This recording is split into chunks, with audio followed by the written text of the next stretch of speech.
বাংলাদেশের রাজনৈতিক ইতিহাসে এক ঐতিহাসিক অধ্যায় রচনা করতে যাচ্ছেন বর্তমান রাষ্ট্রপতি মোহাম্মদ শাহাবুদ্দিন, যিনি মাত্র ৩ বছরের সংক্ষিপ্ত ব্যবধানে ৩টি ভিন্ন ভিন্ন সরকারি শপথ বাক্য পাঠ করাবেন। ১৭ ফেব্রুয়ারি রাজনৈতিক অঙ্গনে এক বিরল দৃশ্য দেখা যাবে। নবনির্বাচিত সংসদ সদস্যরা রাষ্ট্রপতি মোহাম্মদ শাহাবুদ্দিনের উপস্থিতিতে শপথ নেবেন। একই দিনে মন্ত্রিসভার সদস্যরা রাষ্ট্রপতির সামনে শপথ গ্রহণ করবেন। প্রধান নির্বাচন কমিশনার নবনির্বাচিত এমপিদের শপথ বাক্য পড়াবেন। এরপর নতুন মন্ত্রিসভার সদস্যদের শপথ পড়াবেন রাষ্ট্রপতি মোহাম্মদ শাহাবুদ্দিন। রাজনীতিবিদরা বলছেন, সাধারণত এক রাষ্ট্রপতি ৩ বছরের মধ্যে একবার বা দুইবার মন্ত্রিসভার শপথ গ্রহণ করান, কিন্তু মোহাম্মদ শাহাবুদ্দিন ৩ বছরের ৩টি আলাদা সরকারের শপথ গ্রহণ করিয়ে ইতিহাস করবেন। এর মধ্যে রয়েছে আওয়ামী লীগ সরকার, ২০২৪ সালের অন্তর্বর্তী সরকার, ২০২৬ সালের বিএনপি সরকার।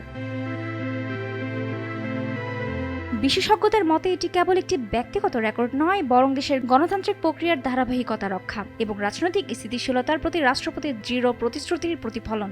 শপথ অনুষ্ঠানে দেশের রাজনীতিবিদ, সরকারি কর্মকর্তারাও অংশ নেবেন। বিশেষজ্ঞরা মনে করছেন, এর মধ্য দিয়ে রাজনৈতিক ইতিহাসে এক নতুন দৃষ্টান্ত তৈরি হবে।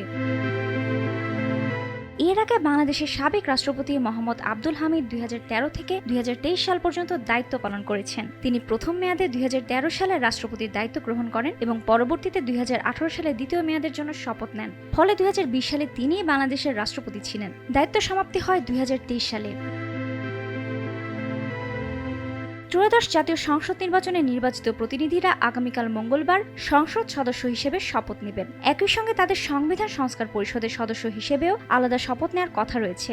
নির্বাচিতদের দুটি শপথের বিষয়ে প্রস্তুতিও নিচ্ছে জাতীয় সংসদ সচিবালয়। কিন্তু শেষ পর্যন্ত আগামীকাল দুটি শপথ হবে কিনা বা জুলাই জাতীয় সনদের সংবিধান সম্পর্কিত সংস্কার প্রস্তাবগুলোর বাস্তবায়নে এখনই সংবিধান সংস্কার পরিষদ গঠন করা হবে কিনা তা নিয়ে কিছুটা সংশয় আছে। জাতীয় সংসদ সচিবালয়ের সচিব কানিজ মওলা প্রথম আলোকে জানান, ১৭ ফেব্রুয়ারি নবনির্বাচিত সংসদ সদস্যদের দুটি শপথ হবে, একটি সংসদ সদস্য হিসেবে এবং অন্যটি সংবিধান সংস্কার পরিষদের সদস্য হিসেবে। বিএনপি সূত্র জানায়, ১৭ ফেব্রুয়ারি দলটি থেকে নির্বাচিত ২০৯ জন এবং তাদের মিত্র দলের ৩ জন সংসদ সদস্য হিসেবে শপথ নেওয়ার পর সংবিধান সংস্কার পরিষদের সদস্য হিসেবে শপথ নাও নিতে পারেন।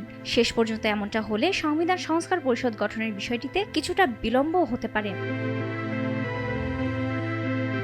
উচ্চপদস্থ রাজনীতিবিদ ও কর্মকর্তাদের উপস্থিতিতে শপথ গ্রহণ অনুষ্ঠানটি কেবল সরকার গঠনের আনুষ্ঠানিকতাই নয়, বরং বাংলাদেশের রাজনৈতিক ইতিহাসে এক নতুন ও উজ্জ্বল মাইলফলক হয়ে থাকবে। রুবায়েত তানজুম, দেশ টিভি।